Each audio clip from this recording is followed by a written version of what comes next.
July 19th, 2020, the horror show at Extreme Rules.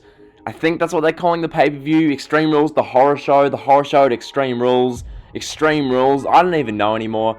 But basically, the pay-per-view's coming up July 19th. I'm going to get my predictions and preview done now because these videos are completely irrelevant come the day after the pay-per-view, so might as well maximize, time this video's up on YouTube and is relevant. Basically, this pay-per-view, the whole thing with this show is that they're trying to go outside the box with a bunch of, quirky stipulations, which I can appreciate. I'd rather watch them try something as opposed to them just having bog standard match after bog standard match in the Performance Center ring, so I appreciate that. Some of the stipulations we're getting, we've got an eye for an eye match, Seth Rollins versus Rey Mysterio, where the objective is to blind someone and rip out an eye. It's all a bit nonsense, isn't it? So you've got that match, you've got a swamp fight, I think they're calling it a swamp match or whatnot, Braun Strowman and Bray Wyatt. You've got whatever Dolph Ziggler's announcing for his stipulation, which I'm not going to wait till Monday's Raw to do this video just to see what Ziggler says for his stipulation, because we all know McIntyre's just going to win anyway. So yeah, Ziggler's announcing a stipulation. We've got 2 women's title matches, one of which, Asuka Sasha Banks, is the match I'm most looking forward to by far. Far and away, that's the match I'm most interested in. The rest of the matches pale in comparison to Asuka Sasha Banks. So yeah, basically, overall, my interest in this pay-per-view, not very high. Like, wrestling at the moment in general, particularly in the WWE, is in like one of the most dead states I've seen it. Ratings, like the Raw rating last week, this past week, is 1.687 million viewers. It's just, interest is so low. SmackDown last week opened the show with like 1.3 million viewers watching. They ended up with like a 1.7 or 1.8 million number. Like, interest is just so low. People just don't care. And who can blame them? The TV product, granted, it's not as bad as it once was, but it's just not moving the needle. The TV product for Raw and SmackDown is just boring. No one really cares. Like, the main storylines, Dolph Ziggler versus Drew McIntyre. Dolph Ziggler is the least credible number 1 contender they could have chosen, I feel like. So Drew McIntyre is clearly going to retain. Braun Strowman and The Fiend isn't even for the title.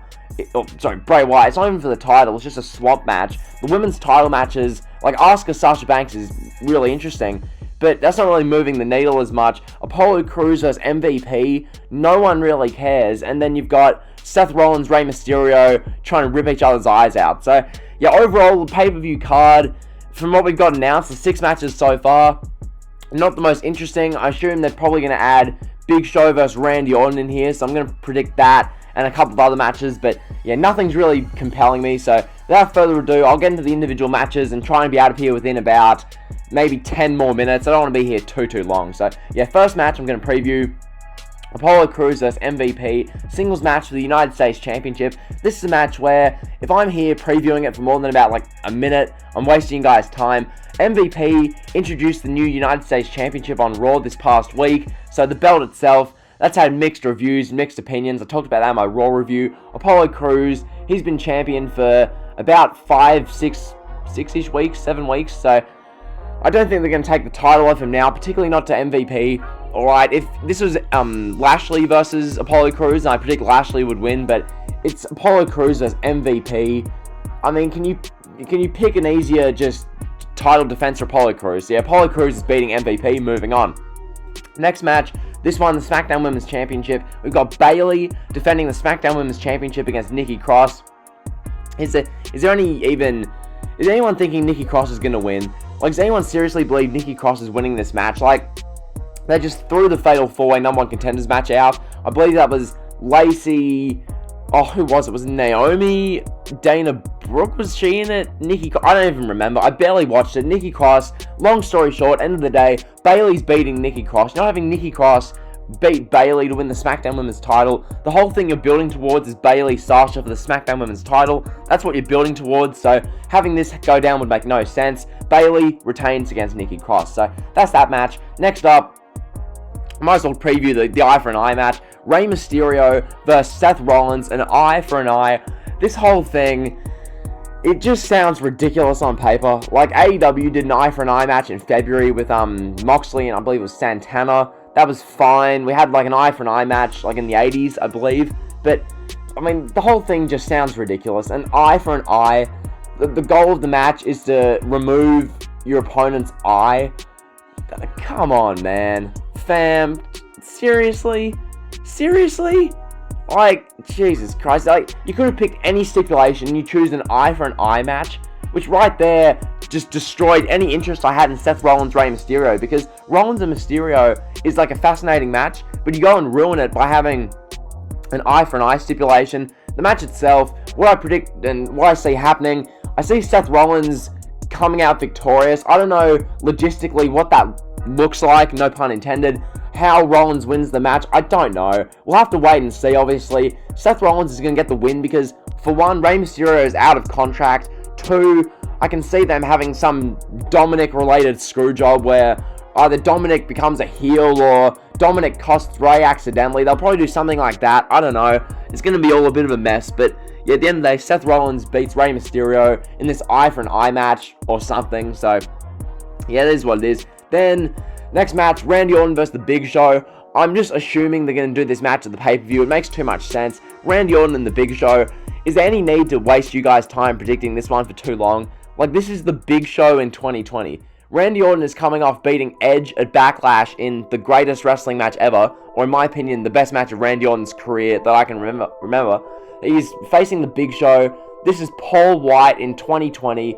Who cares? Really? Who gives a damn? It's The Big Show. Is anyone compelled to watch Big Show promos? Is anyone compelled to watch Big Show matches? Not really. Maybe a couple of sickos are, but for the most part, no one cares. Randy Orton's going to beat The Big Show at Extreme Rules. Is there much debate to that? Are you really going to have Big Show beat Randy? Like, who really cares? So, that's that match. Then, I guess we'll predict the Swamp match. So, this is a Wyatt Swamp fight. That's what it's listed as on Wikipedia. Braun Strowman versus Bray Wyatt. So, this is Braun Strowman versus cult leader Bray Wyatt in a non-title Wyatt Swamp fight. So, in other words, what this means is Bray Wyatt, the cult leader, is going to get his win back from the match of Money in the Bank where he lost. So we're going to have them be 1-1, and then at SummerSlam, we're going to get The Fiend versus Braun Strowman. The Fiend's going to beat Braun Strowman, and we're probably going to get, like, The Fiend versus Jeff Hardy or something at Night of Champions. That's probably where they're going to go with this. I don't like the fact that this is going to go for a second pay-per-view, like, non-title, and then a third pay-per-view. Like, Braun Strowman's Universal Championship reign has been an abominable failure. It really has. Like, people are saying, oh, well, it's long-term storytelling, man. Long-term storytelling. Be grateful, man. So, in other words, you're telling me to be grateful for a Braun Strowman Bray Wyatt storyline, which is going to end up going 3 pay-per-views. So that means maybe, 13 to 16 weeks of SmackDown TV with just them two feuding. And 2 of the pay-per-views, the title wasn't even on the line. So it feels completely pointless. The Universal title couldn't be a bigger afterthought. Bray Wyatt is just going to beat Braun Strowman in this swamp fight. It's going to be a bit of a... I mean, then again, to be honest, it's probably going to be match of the night. People can probably talk about the swamp fight because it'll probably be really well done cinematically. So, yeah, we'll see. So, yeah, Bray Wyatt to beat Braun Strowman. And then at SummerSlam, Bray Wyatt, the Fiend version, to beat Strowman for the title. So, that's that match. Then Asuka vs. Sasha Banks, singles match for the Raw Women's Championship. This match has the most interest of anything on the show. It really does. Asuka, Sasha Banks is one of these matches where it's like, just take my money. Like, Asuka and Sasha Banks, I can't wait to see it. Sasha Banks, as of late, has been doing her whole Sasha Banks vs. Japan thing, like, unofficially. Like, Sasha Banks wrestled Io Shirai on NXT, Kairi Sane on Raw, and now Asuka at the pay-per-view. So, you know, Sasha Banks vs. Japan. Do I see Sasha Banks winning the Raw Women's Championship? I mean, I could. It wouldn't be a bad thing. I mean, you might as well have Bayley and Sasha hold both titles. Like, hold all the titles in the company that aren't the NXT Women's Championship. I think that'd be cool. I mean, why not? Who really cares? It's July 2020. Who gives a damn? So, yeah, I think Sasha winning would be cool, but I guess I'm going to predict Asuka to win. But at the same time, if Asuka wins, where to from there? Who are you going to have Asuka fight? Are you going to have Asuka versus... I don't know. Like, who's a heel Asuka can fight? Who is there? I can't think of anyone. You can have Asuka versus Natalya at SummerSlam. Because Charlotte's on the shelf, I guess. You can have Asuka versus Nia Jax. Is that where you're going to go? I hope not. To be honest, I reckon they're going to have Asuka retain against Sasha Banks.